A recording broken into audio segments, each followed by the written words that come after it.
I'm Keith Longstaff. I'm the Senior Vice President for Commercial Operations for Europe for Emirates Airlines, and we're here, as we are every year, manning the stand, meeting the world's press and TV.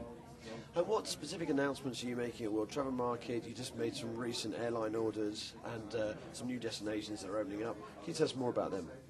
We're not announcing anything specific at World Travel Market because we are operating simultaneously as the Dubai Air Show, and quite frankly I think the aircraft order which was announced 2 days ago is enough for one company in 1 year, as it is the largest commercial aircraft order in aviation history. So I think that's enough to keep us going this week. Can you tell us more about the scale of that order? Well, it's well in excess of 200 aeroplanes. That meets our needs. We had a vision, aspiration to have over 100 aircraft in passenger service by 2010. We've already exceeded that, and we're in 2007. So we definitely need more aeroplanes to meet our vision and our ambitions. Can you talk to us about the new destinations that you've opened up? We've got Venice coming online, Newcastle. What's happening there? Well, that was very exciting for us because we had the opportunity to go to Venice. We've been primarily operating to major capitals in the world. This is one of the first times we've gone to, you can call it a secondary city within a country. Venice turned out to be exceptional, and we were very, very pleased with the results. And of course, as we know, it's one of the world's top tourist destinations, so it's a given that it's going to be successful. The far more interesting one really is Newcastle, because the northeast of England is an area that's really very special. The people there and those that are decision makers are very keen to see new opportunities to grow their fame and their wealth, and they were very keen to see Emirates start Newcastle's first long-haul service, and we did that in September. That has been phenomenal. Could you see a number of other secondary airports in the UK opening up and coming into Dubai? I think in time we might see Edinburgh. People have suggested Cardiff.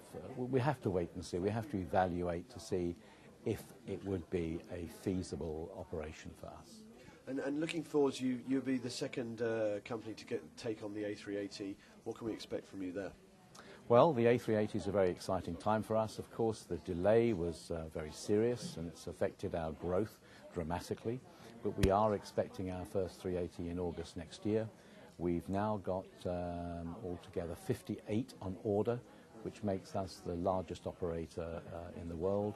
Our premium cabins on the A380, I think, will be something extraordinarily special. Not prepared to say what with, but you'll have to wait and see.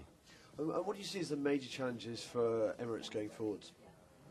Well, the major challenges really are access to traffic rights, congestion at airports, lack of slots, the usual things that restrain us from doing what we do well.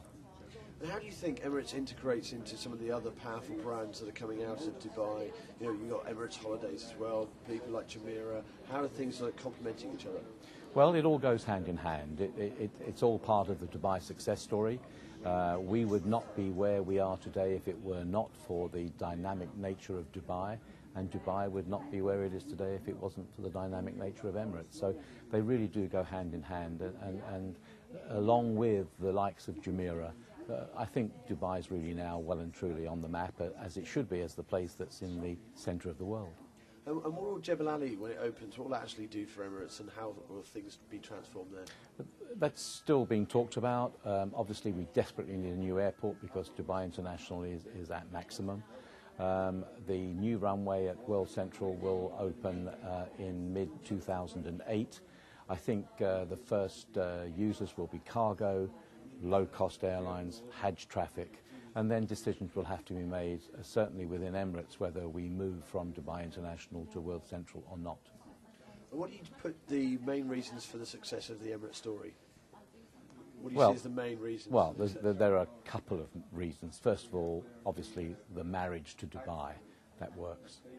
Secondly, you've got to say we have a dynamic leadership with extremely good people.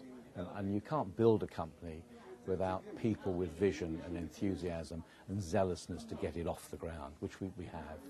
Thirdly, I think one of the big secrets in-house is that we can change things very quickly. Traditionally, an airline will want to change something and can't do it until the next schedule change, or it takes 6 months, or you have to go to committee, or you have to get people's permission. We don't do that. We have management decisions made twice weekly, and we act upon them immediately. So I think that's one of the real secrets of our company. Thanks very much. Okay, it's a pleasure.